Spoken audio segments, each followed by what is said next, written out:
தொடக்க காலத்தில் கடவுளாகிய ஆண்டவரை தெய்வங்களுக்கெல்லாம் கடவுளை, இறைவருக்கெல்லாம் இறைவனை பின்பற்றுவதற்கு அழைத்தார். பலவீனமான அடிமைகளிலும் முக்கியமில்லாத யாக்கோப்பின் தலைமுறையினரையும் அவரது தேர்வு செய்யப்பட்ட மக்களாக அழைத்தார் என்பது இணைச்சட்டம். உபாகம் 7ஆம் அதிகாரம் 6 முதல் 9 வரை உள்ள வசனங்களில் பதிவு செய்யப்பட்டுள்ளது. அவர்களை எகிப்திலிருந்து அழைத்து வாக்குத்தத்தம் செய்யப்பட்ட நாட்டிற்கு வழிநடத்தி சென்றார். கடவுளால் அற்புதமாக வழி நடத்தப்பட்ட அம்மக்கள் அவருக்கு எதிராக கலகம் செய்தார்கள், கிளர்ச்சி செய்தார்கள், வழி விலகி சென்றார்கள். அவர் மீது நம்பிக்கை கொள்ளவில்லை, அவரது குரலுக்கு செவி சாய்க்கவில்லை. சிலை வழிபாட்டினால் பெரும் இறை நிந்தனை செய்தார்கள். தயை, சாந்தம், இரக்கம், நீடிய பொறுமை, பரிவிரக்கம் கொண்ட கடவுள் அம்மக்களை மனமாறி மீண்டும் தம்மிடம் திரும்பி வர அழைத்தார். ஆனால் அவர்கள் மீண்டும் மீண்டும் வணங்கா கழுத்தினராய் அடிப்பணிய மறுத்தார்கள் என்பது இணைச்சட்டம். உபாகம் 7ஆம் அதிகாரம் 6 முதல் 9 வரை உள்ள வசனங்கள், நெகேமியா 9ஆம் அதிகாரம் மற்றும் அப்போஸ்தலர் நடபடிகள் 7ஆம் அதிகாரத்தில் பதிவு செய்யப்பட்டுள்ள பதிவுகள். தகுந்த காலத்தில் மீட்பின் அருள் பணிக்காக மிஷன் ஆஃப் ரிடம்ஷன் தம் ஒரே மகனை இயேசு உலகத்திற்கு அனுப்பி சாத்தான் அலகையின் பிடியிலிருந்து மக்களை மீட்டார். தொடக்கத்தில் சிறிய கூட்ட மக்களாக இருந்தாலும் பின்னர் உலகளாவிய மிக பெரிய நம்பிக்கையாளர்களின் இயக்கமாக world of wide body of believers உருவானது. இந்த புரட்சிகரமான இயக்கத்தை இயேசு விண்ணரசு, இறையரசு, பரலோக ராஜ்யம், இறையாட்சி என்பதை ஒரு புதிய இயக்கமாக அழைத்தார் இயேசு. விதைப்பவர் ஓமை, வயலில் தோன்றிய களைகள் வீட்ஸ் ஓமை, கடுகு விதை ஓமை மஸ்டர்ட் சீட், புளித்த மாவு ஓமை லெவன், புதையல் தி ட்ரெஷர் இன் த ஃபீல்ட், முத்து ஓமை த பிரைஸ் பேர்ல், வலை ஓமை டிராக்னட். இவற்றெல்லாம் இயேசு விண்ணரசு, பரலோக ராஜ்யம், கிங்டம் ஆஃப் காட், இறையரசு பற்றி மக்கள் கூட்டத்திற்கு ஓமைகள் வாயிலாக உரைத்தார்.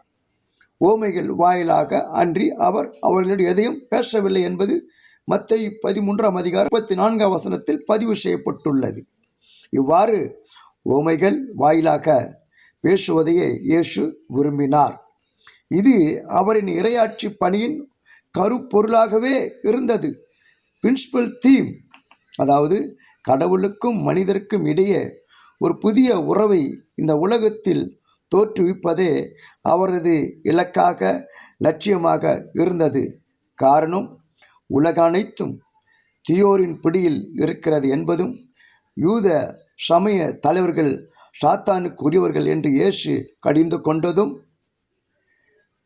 1 யோவான் 5ஆம் அதிகாரம் 19ஆம் வசனம், யோவான் 8ஆம் அதிகாரம் 44ஆம் வசனத்தில் பதிவு செய்யப்பட்டுள்ளது. இன்றைய குடும்பங்களில், திருச்சபைகளில் பொறாமை, ஜெலசி, சுயநலம், செல்ஃபிஷ்னஸ், பெருமை, ப்ரைடு, ஒழுக்கக்கேடு, இம்மாரலிட்டி, வெளிவேடம், ஹிப்பாக்ரட்டிஸ் போன்ற தீய பண்புகள் இருப்பதை மத்தேயு 18ஆம் அதிகாரம் 15 முதல் 17 வரை, 1 கொரிந்தியர் 5ஆம் அதிகாரம் 1 முதல் 5 வரை, தீத்து 3ஆம் அதிகாரம் 10, 11 ஆகிய வசனங்கள் பதிவு செய்யப்பட்டுள்ளது. எனவே இறுதி கால தீர்ப்பில் வயலில் தோன்றிய களைகளை பறித்து தீக்குறையாக்குவது போல கடவுளுடைய விண்ணரசுக்கு, பரலோக ராஜ்யத்திற்கு, இறையாட்சிக்கு தடையாக இருக்கின்ற அனைத்தையும் நெறிக்கட்டோரையும் ஒன்று சேர்த்து தீச்சூளையில் தள்ளப்படுவார்கள் என்பதும் மத்தேயு 13ஆம் அதிகாரம் 36 43 வரை உள்ள வசனங்கள். நல்ல வகையான மீன்களிலிருந்து கெட்ட புறக்கணிக்கப்பட்ட மீன்களை பிரித்தெடுத்து நீக்கிவிட்டு அவைகளை வெளியே எறிவது போல உலக முடிவில் நேர்மையாளர்களிடமிருந்து தீயோரை தள்ளப்படுவார்கள். மத்தேயு 13:47-50 வரை உள்ள வசனங்கள் என்பதும் எல்லா வகையான விதைகளை விட சிறியதாய் வளர்ந்து பின்னர் அதன் கிளைகள் அனைத்து பறவைகளுக்கும் அடைக்கலமாக விளங்குவது போல உலகளாவிய நம்பிக்கையாளர்கள், விசுவாசிகள், நம்பிக்கையும் அமைதியும் நாடுகின்ற அனைத்து மக்களுக்கும் நம்பிக்கையூட்டும் செய்தியே விண்ணரசு, இறையாட்சி செய்தி, இறையரசு செய்தி. நற்செய்தி பணி மிகச்சிறிய தொடக்கத்தை கொண்டிருந்தாலும் காலப்போக்கில் அது அனைத்து மக்களுக்கும் சென்றடையும். மத்தேயு 13:31-32 ஆகிய வசனங்கள்.